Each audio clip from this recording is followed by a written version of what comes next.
In the Arctic Circle, this fungus also has magical associations with animals.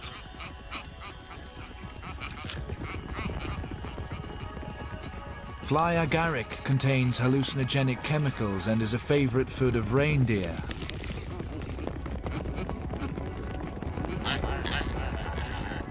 For thousands of years, the lives of reindeer and Sami people have been entwined. Fly agaric was important to both of them. In autumn, reindeer seek out the mushrooms, even under an early fall of snow.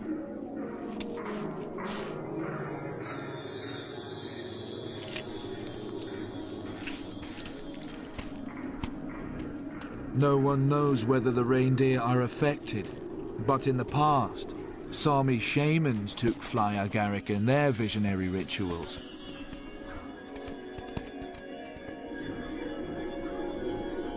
They even drank urine from reindeer, believed to be under the influence.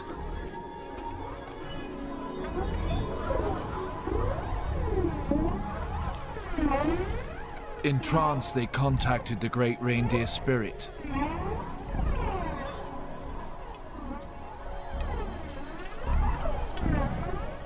On humans, the drug heightens senses and creates visions of flying.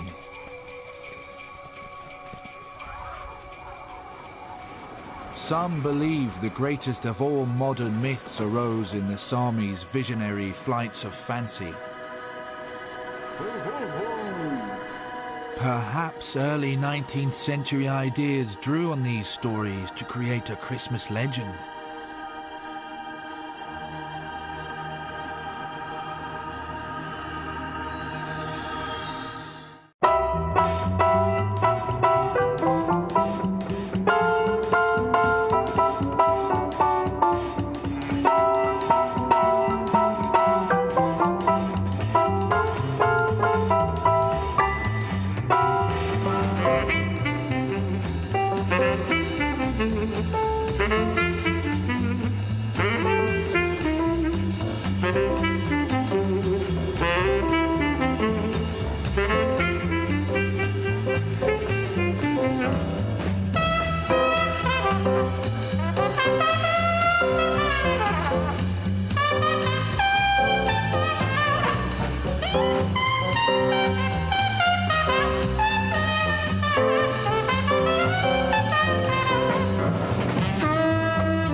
What about the pagan feasts in Christianity?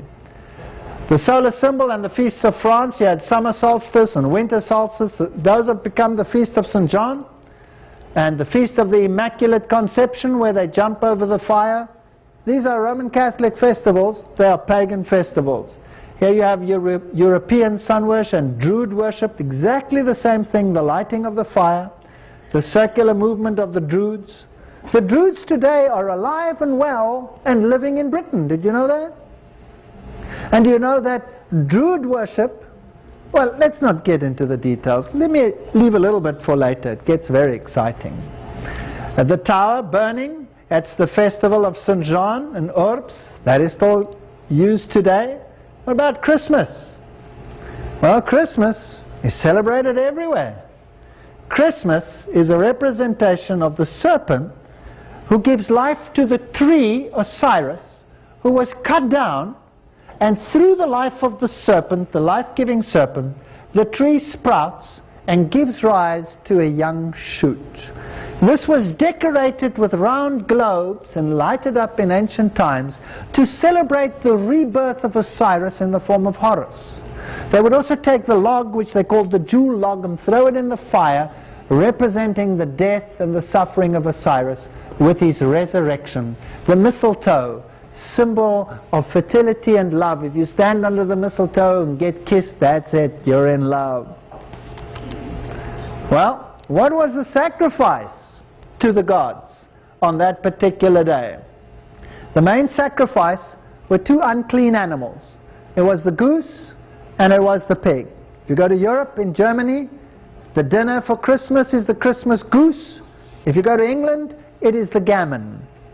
The gammon and the goose, the two offerings. Later, different birds were substituted, but the pig deity is right there in with it. Here you have the goddess Amaterasu, Soraya worship. Here you go, whether it's Amaterasu or Soraya is incidental. Here Soraya rides through the heavens with his horse-drawn carriage.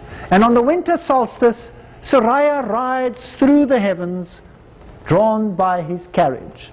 Well, depending where you were, here you have Soraya being drawn through the heavens with a horse-drawn carriage.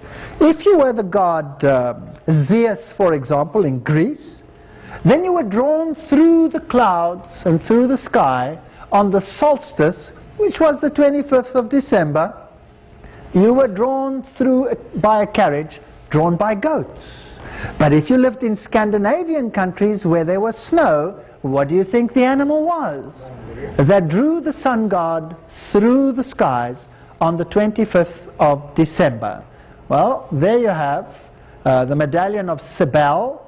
You have her in a carriage, and you have the sun and the half moon with a star being born in it.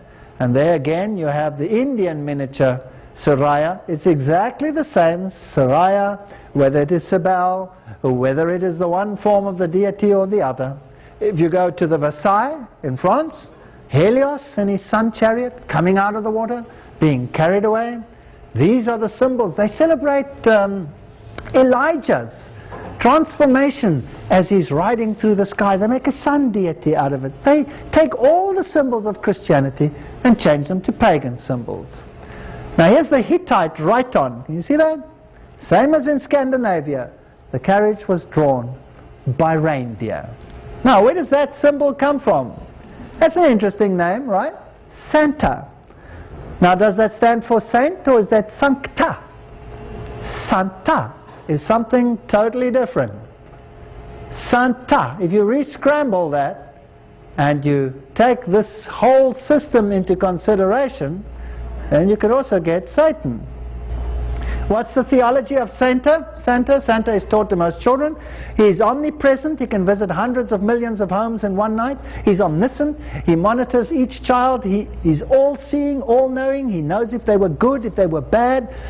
He does have great powers. He can manufacture gifts for hundreds of millions of children in one night, each delivered to the correct child. He's all good, all judge. He judges which children have shown good behavior, and he's eternal. He never dies. What do you make of him then?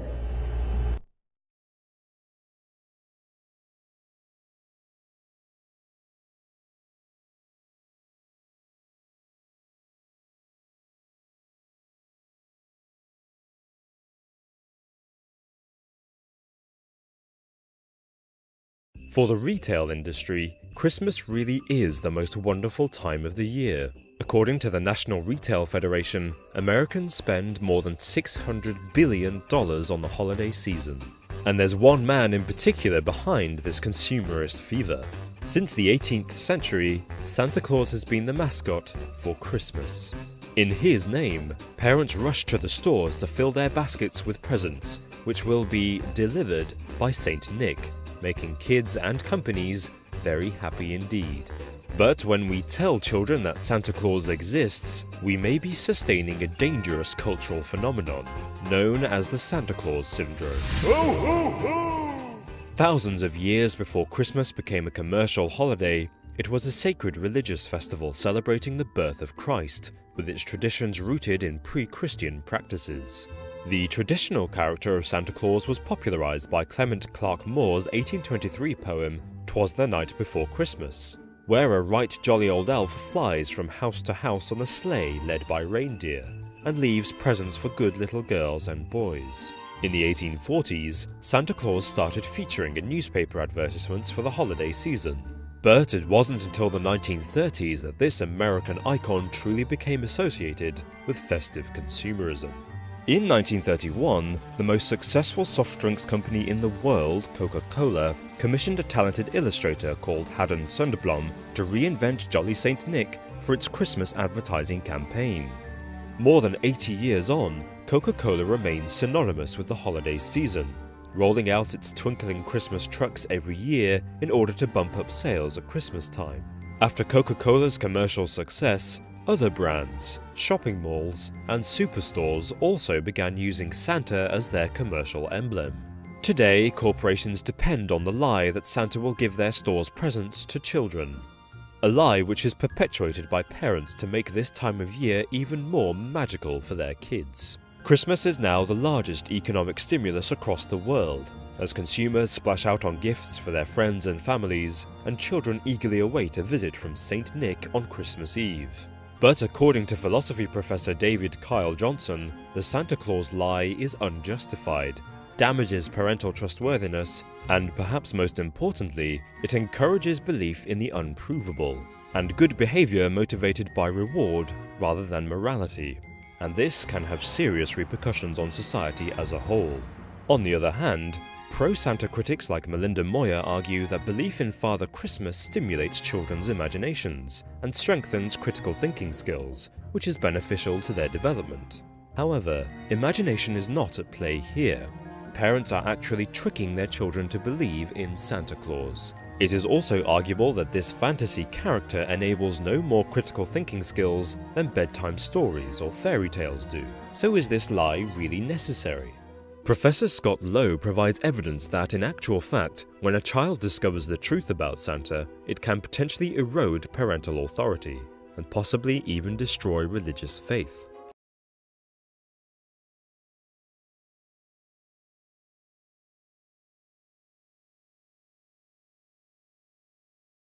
Another outcome is that children will comprehend that lying is acceptable, or become more susceptible to believing falsehoods without questioning the reasoning behind their beliefs. This creates bad habits of lazy thinking, which institutions can prey on for their own personal interests. According to author Ethan Smith, Santa Claus syndrome manifests in 4 stages.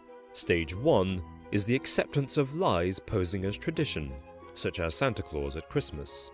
Stage 2 is that the deception of children causes adults to conform to widely accepted untruths, without questioning the intentions of authorities. Stage 3 is the reiteration of these established lies. And the 4th and final stage is the creation of new lies which work in the personal interest of individuals or institutions. Ethan Smith claims that the consumerist enticement of the Santa Claus has contributed to a culture where understanding is inhibited and truth is undervalued. Materialistic impulses are rewarded, and we teach young people that lies are okay as long as we have bright, shiny things to distract us. Theorists argue that evidence of the Santa Claus syndrome can be seen everywhere throughout society. It has given rise to countless conspiracies, whereby institutions can unreservedly lie to the public. Area 51, the moon landing, JFK's assassination, and the Illuminati and other cover-ups all supposedly dupe onlookers with false information. And the season of goodwill is no exception.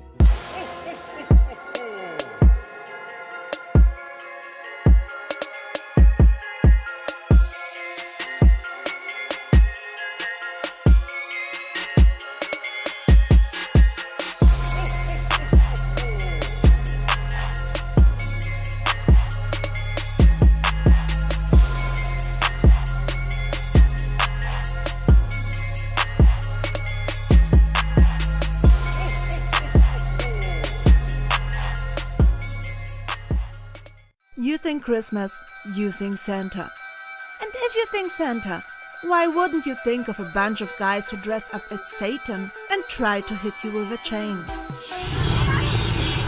Welcome to Amazing Austria and our first topic, Krampus.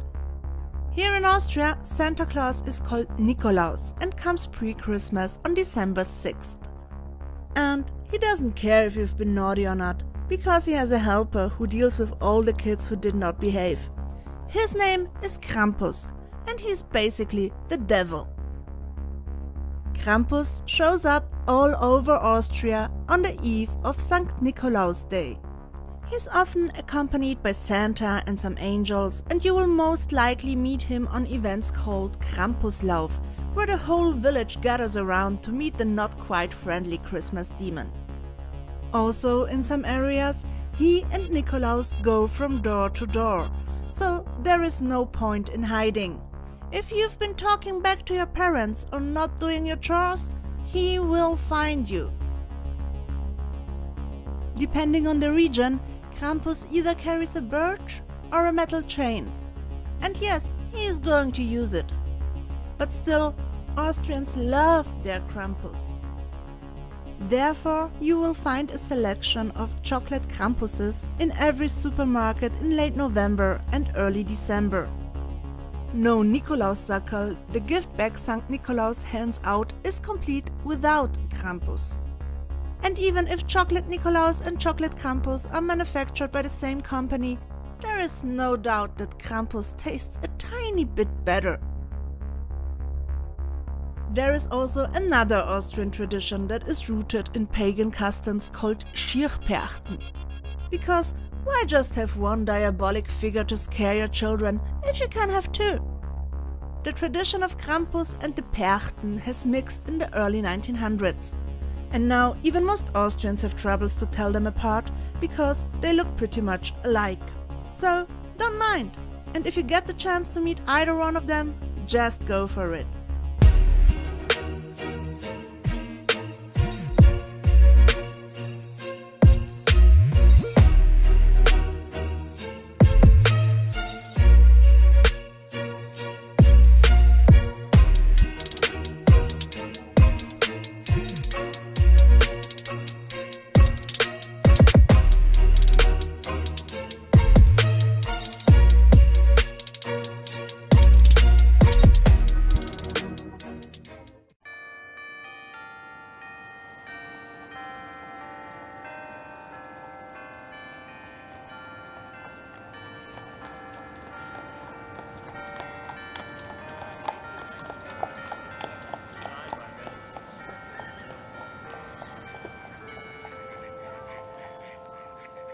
This is me, quite a while back, in Amsterdam.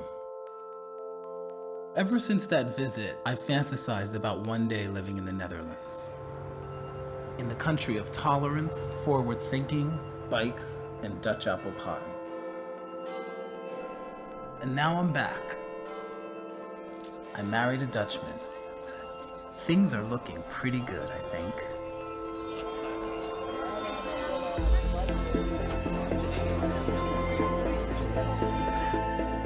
Except, what is this?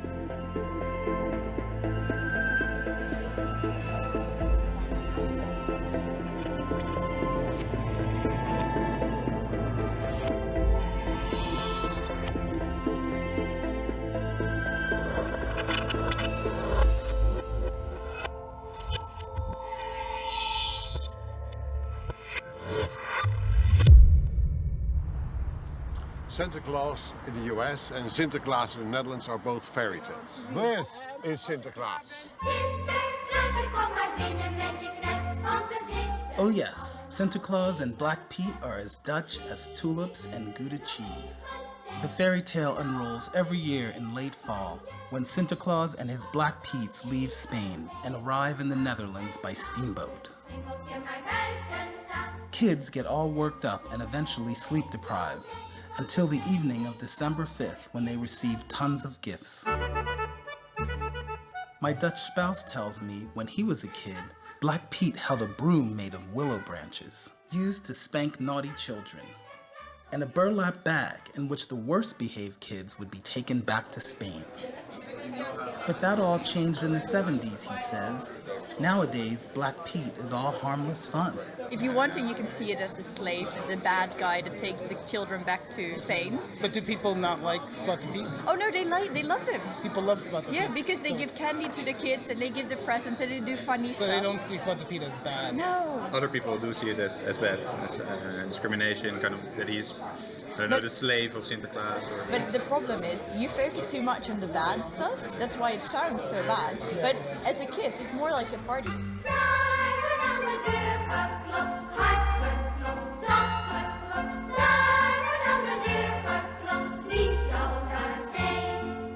Wees maar gerust, mijn kind, ik ben een goede vriend. Want dan ben ik zwart als roet, ik meen het toch goed.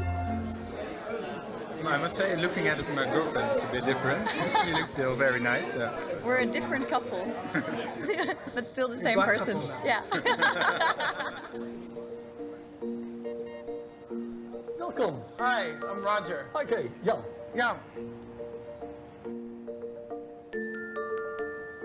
My pa's in St. Nicholas. Wow. That's my dad.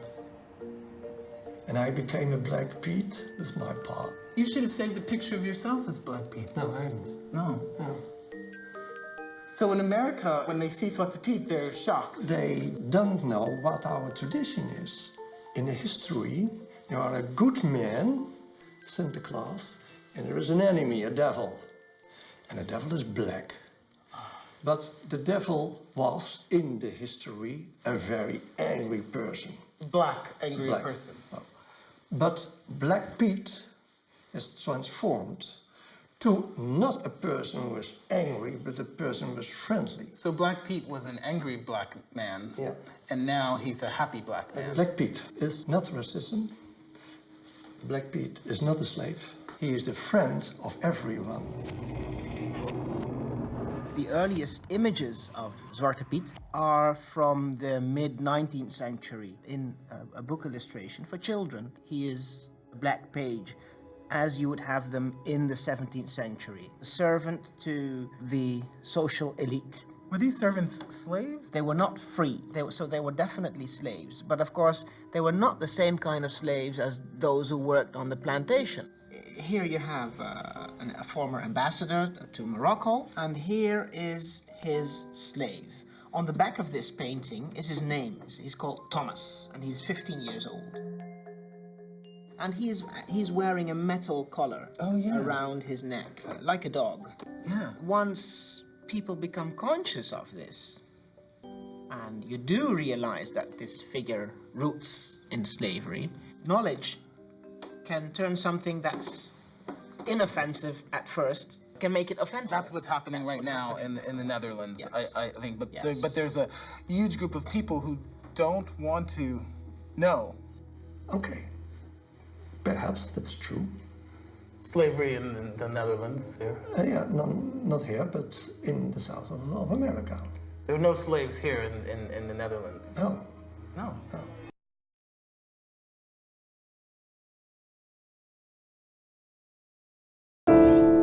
The Netherlands, a wealthy nation, densely populated and well known for its social tolerance. It is the European part of the Kingdom of the Netherlands, which consists of the Netherlands Antilles, and Aruba in the Caribbean. But what is it that made the Netherlands one of the 10 richest nations in the world? Where did all that wealth come from?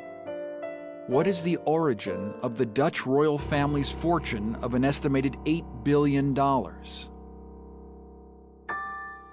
Enter the Golden Age.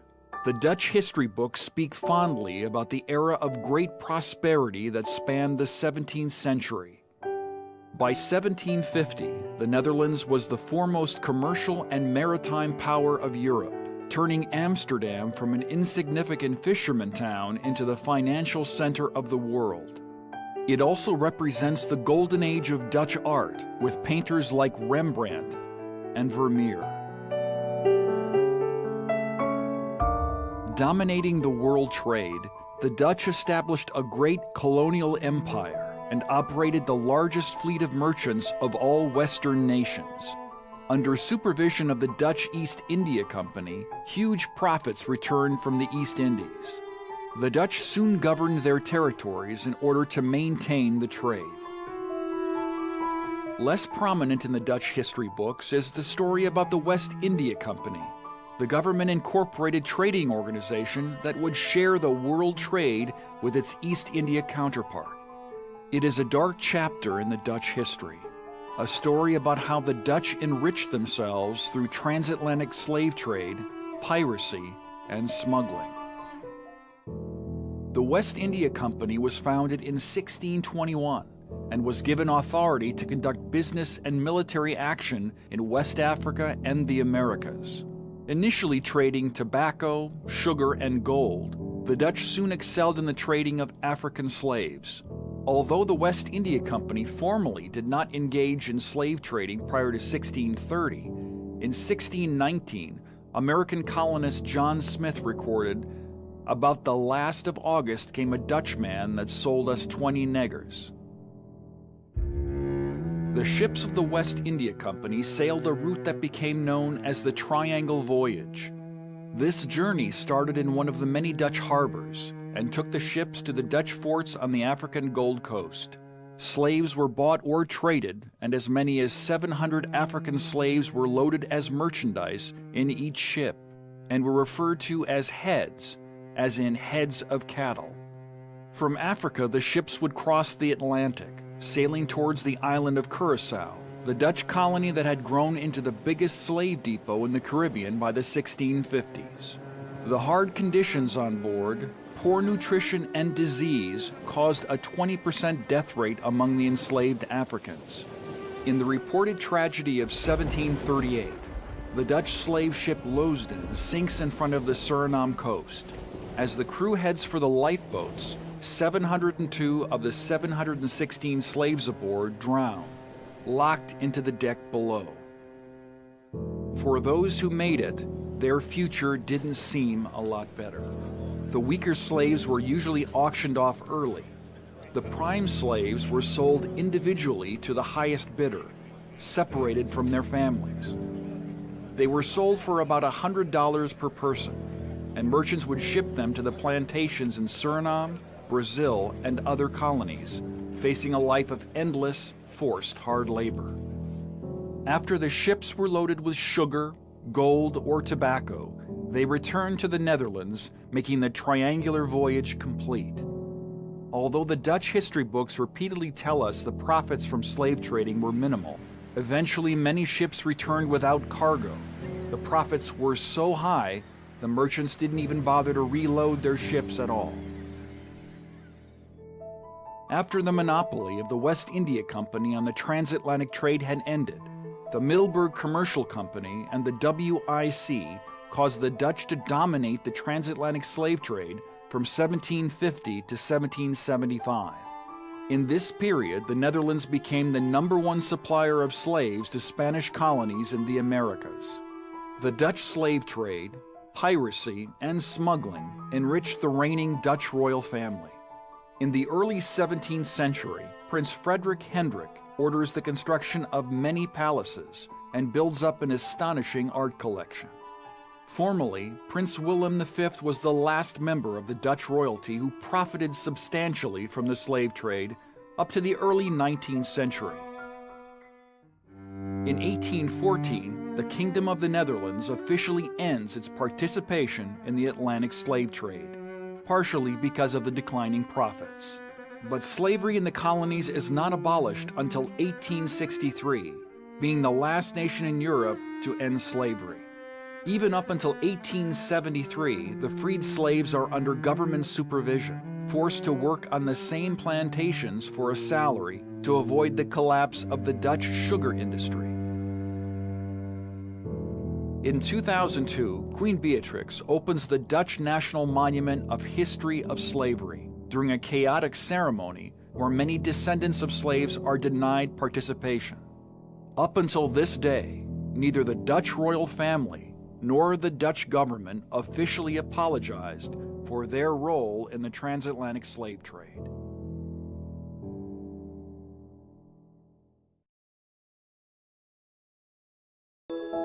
The Dutch seem to have a short memory when it comes to their role in slavery. In recent years, they've been inventing new ways to deny that Black Pete is a racist figure by saying he's only black because he went down the chimney. We want to keep the fairy tale Sinterklaas, and we have to adjust and listen to the voices in society. Black Pete, we call him nowadays Chimney Pete. Pete came down the chimney. And then, because he didn't wash himself, became black, and finally Sinterklaas said, go to a shower, as everybody knows we should wash ourselves. And we started to wash them. But if you are 100 years in a chimney, it's coming not off that easy. You'd go down the chimney, and apart from becoming black... And that turns your hair also curly. Yes. And your lips red, so you don't, your lips don't get black, your lips go no, red. They go red. Crazy. And the rest of your clothes stay perfectly clean. Yeah, perfectly clean. How much of this is commercial? 100%. Of course. It's about selling as many gifts, as many items for children as you can.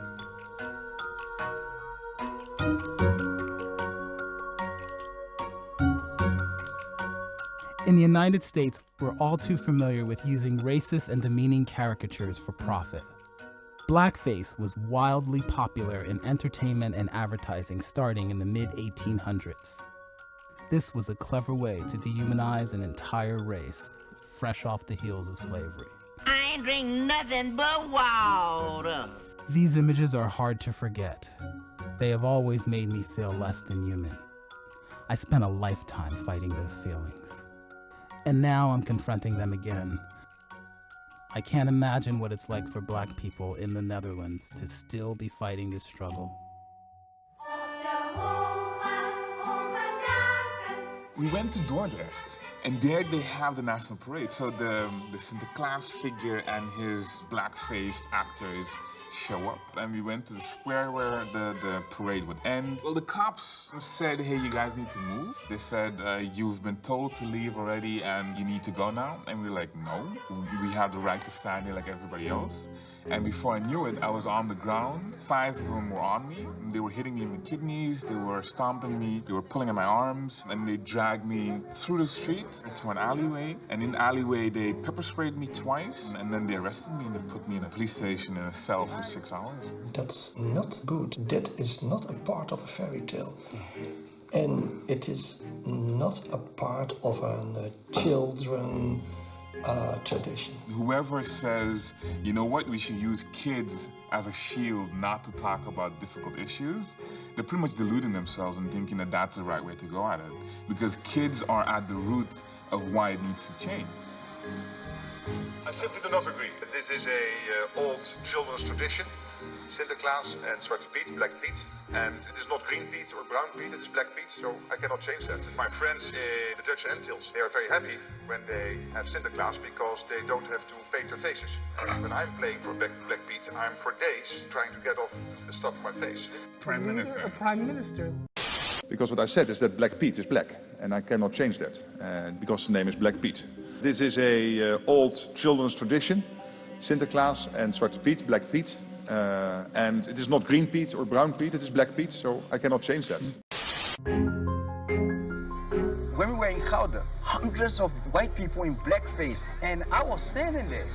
I didn't even have a shirt saying Zwarte Piet is racism, I was just standing there. But me standing there, and they walking past me and looking me in the eye, they know what they are doing is wrong. So I made them feel so uncomfortable that they had to get the cops, and the cops had to get me away.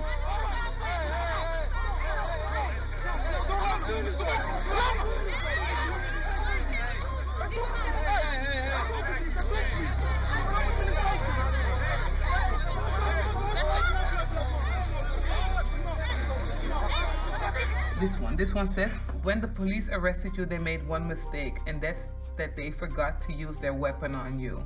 That's this one. Oh my God. There's so much more. Hold on. Get the F out of this country, and soon you will be on the news being raped and dumped in a container. That's what's going to happen to you. This is just one of the thousands I had. Look, all of this, I didn't even open. No, it's too much. As Dutch newspapers start spreading the news on the documentary I'm making, I'm receiving my own share of hate. Eat a banana, stupid black monkey. How dare you live here and try to change things? This could make your life not safe. Zwarte Piet is our culture. Go back to the roots. I should have known. A blackface makes a documentary about our children's friend. Drop dead. You know you should shove that whole issue up your sorry ass. Dutch people will hunt you down.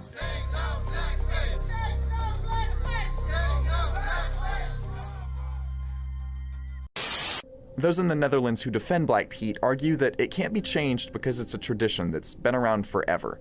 The Prime Minister even made this argument when he was asked about it at a nuclear security summit in 2014. On top of that, you'll hear a lot of people say that the black face paint is okay because it doesn't represent skin color. Instead, it's just soot from the chimney. But historically, neither of those defenses is actually true. Zwarte Piet was originally written as a black slave character, and the blackface tradition was invented fairly recently. Though St. Nicholas folklore had been celebrated since the Middle Ages, there was no slave character involved until 1850, when this guy, a Dutch schoolteacher named Jan Schenkman, wrote a children's book called St. Nicholas and His Servant. The story describes how St. Nicholas visits a Dutch town, rewarding the good kids and punishing the bad kids. But just looking at the original illustrations for the book, you can tell that Black Pete isn't just a white Dutchman covered in soot. He's portrayed as a Moor from Spain, carrying St. Nicholas's heavy loads, wrapping up all the presents, and punishing naughty kids by hitting them with a switch or kidnapping them in a knapsack to take them back to Spain. He's not exactly a pleasant character in this original version of the story. What I remember vividly is the sentiment of being scared. What if suddenly a Zwarte Piet comes out of the chimney when I'm there alone? Terrifying. And the terror of young children who don't feel safe is quite a powerful emotion that really stays with you. If you habituate children to this response to these strange characters with black faces, that's their model of black people.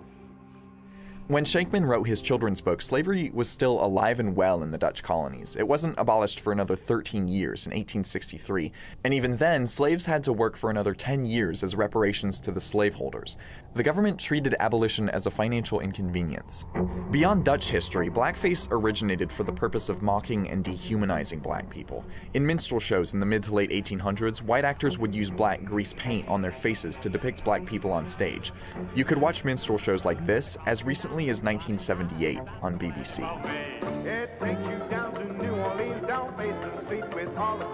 Taking place in societies that systematically mistreated black people, these portrayals served as a tool of oppression.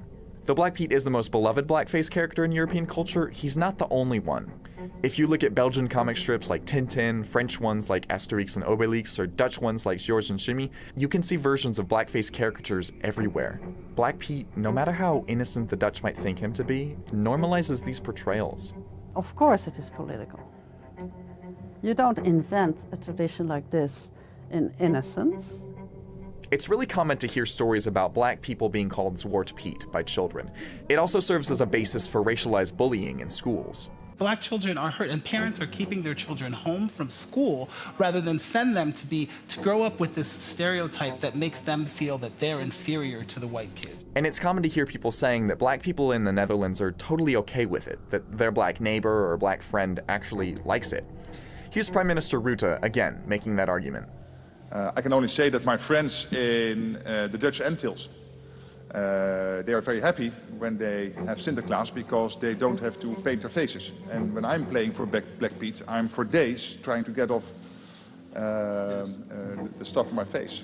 That was the Prime Minister saying that a blackface tradition is really more annoying for him because when he puts on blackface, it's hard to get the paint off.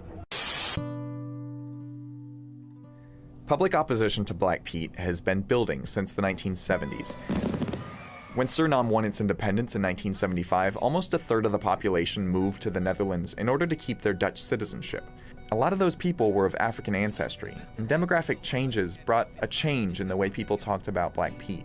Maar Gerda, het is toch hartstikke leuk om Zwarte Piet te zijn? Ja, dan mag je met een zak lopen en pepernoten strooien. Oh nee, Ino, het is helemaal niet leuk. Ik heet Gerda, ook als het Sinterklaasfeest is. Kijk, we begrijpen best wel dat Sinterklaas al zo lang komt en dat het best wel een vrolijk feest is. Maar voor heel veel zwarte mensen, grote mensen en kinderen is het helemaal geen feest. Nee. We kunnen bijna niet vrolijk zijn. Still, that didn't stop the show from featuring Black Pete in every yearly St. Nicholas episode after that. Is Sinterklaas er niet?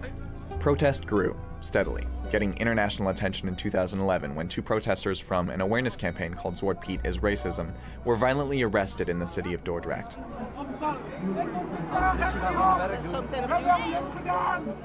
The Dutch National Ombudsman later ruled that the arrest was unlawful, disproportionately violent, and in violation of their human rights.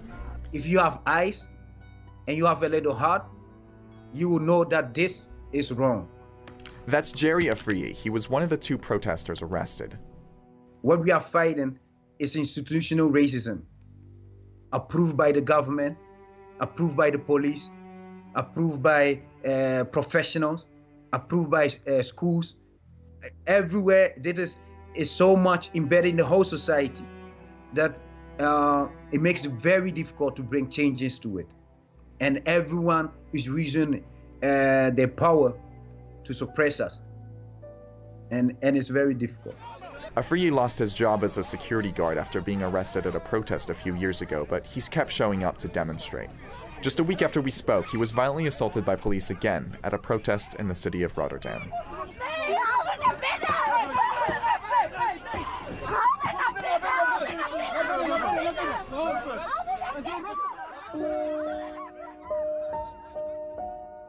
In July 2014, Amsterdam's regional court ruled that Black Pete was, quote, a negative stereotype of black people, stating that the mayor had 6 weeks to remove Black Pete from city celebrations. But just a few months later, in November, the Netherlands' highest administrative court overturned that ruling, just in time for the holiday. Nou, omdat dit hoort tot onze cultuur. Dat zijn onze waarden en normen, dat zijn onze tradities die we hebben. En die willen we gewoon behouden. En die laten we niet afnemen door een klein groepje extremisten die Zwarte Piet misbruiken om hun eigen frustratie te uiten. But in August 2015, a UN committee in Geneva called on the Dutch government to get rid of the aspects of Black Pete that promote black stereotypes. Since then, parade organizers have made some efforts to gradually minimize Black Pete's racist characteristics. My job, being the spokesperson of Santa Claus, is to make the party of Santa Claus for everybody. Not only the white people in the villages, but for everybody in the cities, in the bigger cities. One of the ways they've done that is by introducing a version of Black Pete that is clearly just a person covered in soot. Without the earrings or the lipstick or an afro, they call it the Chimney Pete. RTL, one of the biggest TV networks in the region, stated in October that they wouldn't air anything except for Chimney Pete for the 2016 holidays. Now bear in mind the objectives. The objective is to have a smile on the face of the children, to be happy. So if you want to change things, take the time, don't do it overnight. So if you want to change this an attitude like that, it's not gonna go easy.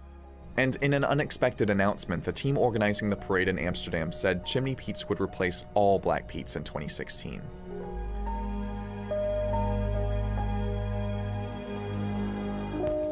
But changing a tradition like this is slow and difficult. Every move away from Black Pete has been met with resistance.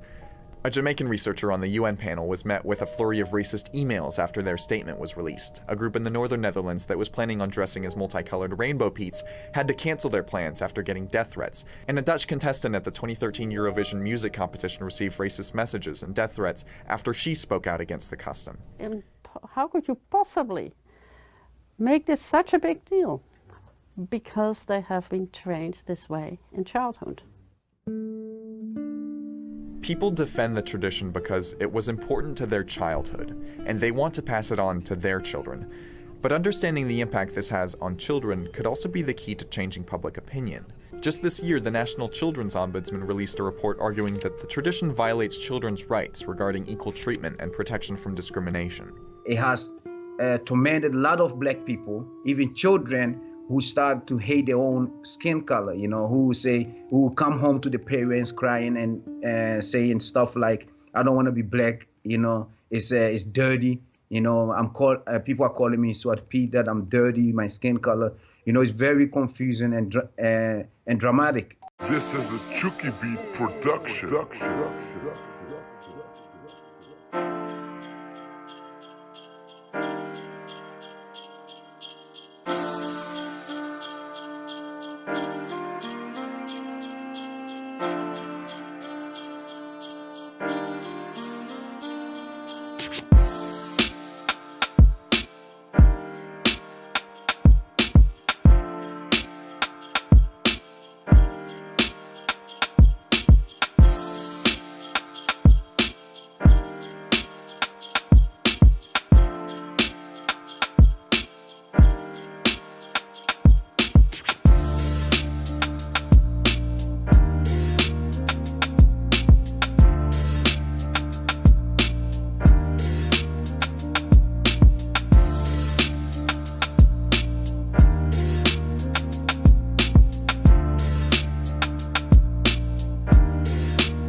This is a Chucky Beat production.